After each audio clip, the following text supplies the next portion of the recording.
I asked you guys a couple of times in the community tab for some questions for a Q&A.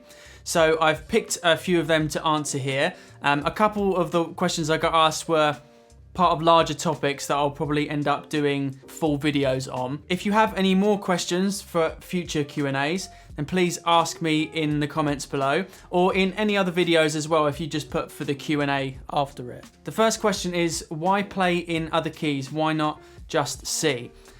So most beginners tend to work with C major a lot at the beginning because it's all the white keys. It tends to be the easiest to work with, it's the easiest to understand music in first, and it's the easiest to start reading in. So why not just play everything in the key of C? There's a couple of main reasons why we need a bit of variety. If every piece of music was in the key of C, things would start to sound a little bit too similar. And kind of along those same lines, when you play the same thing in different keys, it's going to be at a slightly different range, and that's going to have an impact on the texture and the feeling of the sound of the music. So let's say you're playing just a little chord pattern, just something like that. So I've started from, I'm just playing a G major and an A major chord and just mucking about with it. So there, that's in this nice like warm range of the piano there. Sounds quite good. I've got a nice low note at the bottom. Let's say I started the same kind of pattern, using the same positions at least, from C. Now, from that G, I can either go down to the next C, or I could come up to the C above that. But either way, from this G, I've gone quite far that way or quite far this way. So if I go down, it's probably going to sound a lot muddier down there. So if I play it now from the next C up, it'll be an octave above where I just played it, but a fourth up from the first time I played it.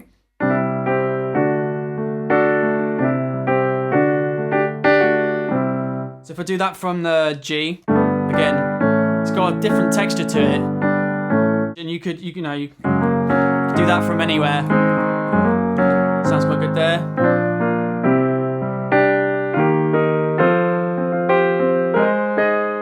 It's going to sound slightly different wherever you start it. So it's the octave you play in as well. Someone who's writing a song is going to make creative decisions as to what exactly is happening in that bit of music, as to what key might suit it. It depends on the arrangement of the piece, what instruments you're using, what you think sounds good for that particular piece of music. A really important factor in choosing a key, if there's a singer, is the range that sounds good for the person singing. If a melody it keeps going up in key, it might go higher than the singer's able to sing comfortably, or reverse, it might go lower than. When you play in bands and things like that and you do covers, it's quite common to change the key of the bit of music for the singer that you're working with. And sometimes it works, but sometimes it might just sound a bit weird going too high, or a bit weird going too low. So you might end up using different voicings for the chord that time, unless it's something particular. There's a melodic part to what you're playing in the accompaniment or whatever. You have to kind of use your judgment a little bit there. And that's another reason why it's good to learn all this stuff I teach on the channel about inversions, different ways to play chords, and learning your theory and all that kind of stuff, so you have the capability to change things and adapt. The next question, somebody was asking for tips about posture. They were saying that after a while of playing, they start to hunch over and their back hurts. I do actually want to do a basic technique series at some point soon, covering all those fundamental things about sitting position and hand position and all that kind of stuff. So I'll probably get more in depth there, but I thought I'd give you a couple of tips now. The first thing I want to say though is that obviously I don't know if you have any underlying back issues. You probably need to see a professional about that. I'm thinking in terms of a sitting position that's going to help you control your arms better and maintain a sort of a balance in your body. Basically, there's a few main points I want to check that you're not doing really wrong, that's just going to make things more awkward for you. The first thing is to make sure that your seat isn't way too low or way too high. You're at the right height when you're sitting up properly, when your shoulder is relaxed and your hand is hovering over the keys like this in a nice natural position, when your arm is just above the keyboard like that. And that's when you have a nice straight forearm like this. It can be sloping a tiny bit. Being too high means your arm slopes down, and that's really awkward to play like that and causes tension. If you're too low, your arm comes up from underneath, and again, it's awkward, puts loads of tension in your hand and your fingers, and we can't make use of our arm properly to play. And this is why I recommend getting an adjustable stool. There's a few different types. I have a link in the description. I have a recommended gear page on my website. I'll put a link to that below. Make sure that it's a good, comfortable stool as well. It's got a decent amount of padding on it. And I like to get a wide one. So this one that I use is at least kind of that wide, because those narrow ones that you sometimes get free with things are a bit naff, to be honest. They're a bit wobbly. They often aren't adjustable. You probably know that you're meant to be trying to sit up straight with a straight back, but here's how I like to think about it. Don't feel yourself being pulled up by your neck like that. That's going to cause tension. I like to think about your core holding yourself up, as opposed to being pulled up from here. Feel like your core just supporting everything. So you don't want to feel like you're holding yourself up. You want to feel like your core's supporting it. But when everything's up straight, things just kind of sit on top of each other, so they feel a bit more balanced. Another important part of what's going to help you feel like you're just, holding yourself up like this effortlessly is how your legs are positioned. Because if your legs are out of balance and you're moving around like this, it's going to feel like you have to do work to hold yourself up. So sit on the front half of your stool, and that your feet are kind of planted in the ground.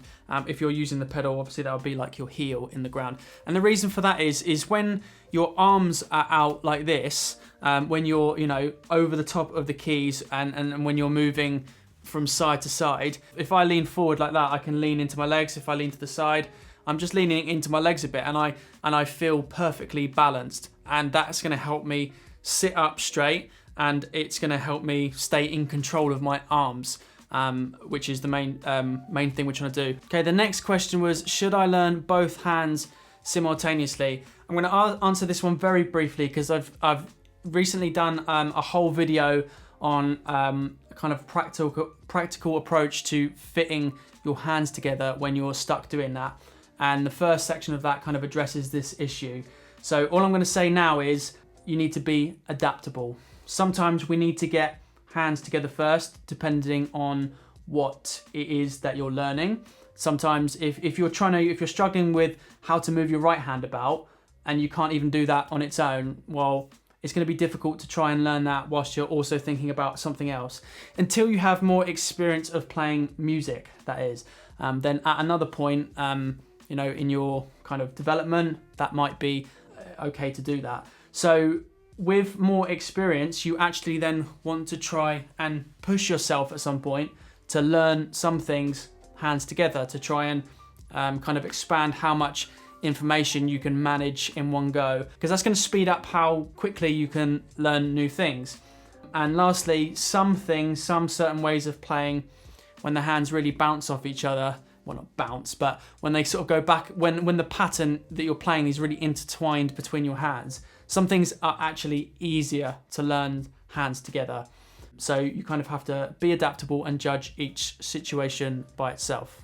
Okay, the next question is how to not get overwhelmed practicing. Then they used the example of, they mentioned learning a new scale for the first time, remembering the notes, remembering the fingers, whilst also trying to bear in mind their basic technique stuff, staying relaxed, and trying to get all those things together. When you are feeling overwhelmed, bear in mind, just be kind of take a moment and think, actually, it's fair enough that this feels hard, because there's a lot I'm working on that feels unnatural at the moment. Part of the problem is that when you're just starting out, some of those fundamentals haven't become habits yet. So just imagine yourself a little way down the line, when you've got a few of those things under control.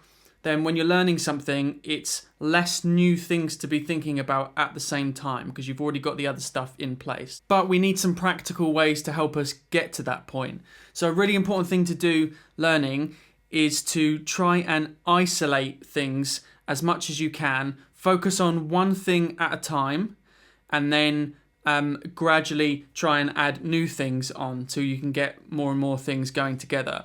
So if we think about just the basic technique at the moment, that's difficult to concentrate on whilst you're also trying to remember the fingers for a scale and whilst you're also trying to remember the notes for different scales that you're working on. Okay, so first of all, forget scales for the moment.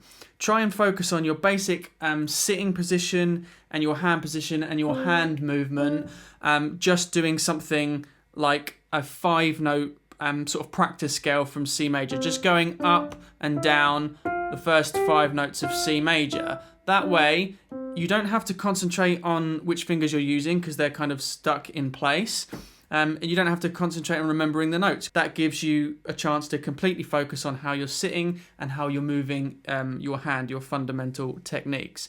Then, when that feels a little bit more under control, then go back to attempting a scale. But why don't you just work on the C major scale for a while? Because when you play C major, it's just a straight line from C to C. So we can eliminate having to worry about what the notes are. Then the only new things to think about is getting the fingers right and concentrating on some movement from left to right. So primarily that finger pattern of 1, 2, 3, thumb. Obviously, you still need to maintain all the technique you practiced when you just did the 5-note scale, but it's going to go much better if you've come that much more prepared. And then make sure that you don't try and practice too fast or try and do too much. So instead of going all the way up and down the scale, you could perhaps just go up to the thumb turn. Make sure you've got that perfect before going all the way up. Practice down on its own as well, and then up and down. Almost like building up your stamina. Once you've started to get that comfortable on C, you've got that motion in your hand, in your muscle memory a little bit more now. Then take it round to some other keys, and I would go to G major next because there you've got the same finger pattern, so you can feel the same movement in your hand, and the only new thing to think about is this one black key at the top. So you've just got your bookends from G to G. It's almost a straight line. There's one bump at the top there. So you have to try and make this as simple in your mind before you start as you can. So if we think about that logically, it's literally you're doing exactly the same thing as you've gotten comfortable with C. You're just going to have to slightly adapt for that one little bump. And obviously when we have a mixture of black and white keys, we have to move our hand position. So there's always like 1 or 2 new things we have to think about at a time. And then you would do D major next, which has 2 black keys in, and so on. And then once you've got a few of those, you can start trying some scales that have slightly different finger patterns in. And a really important part is to help you build those habits is to keep coming back to stuff. Don't sit all day and try and do your scale to start with. It's just going to get too much mentally.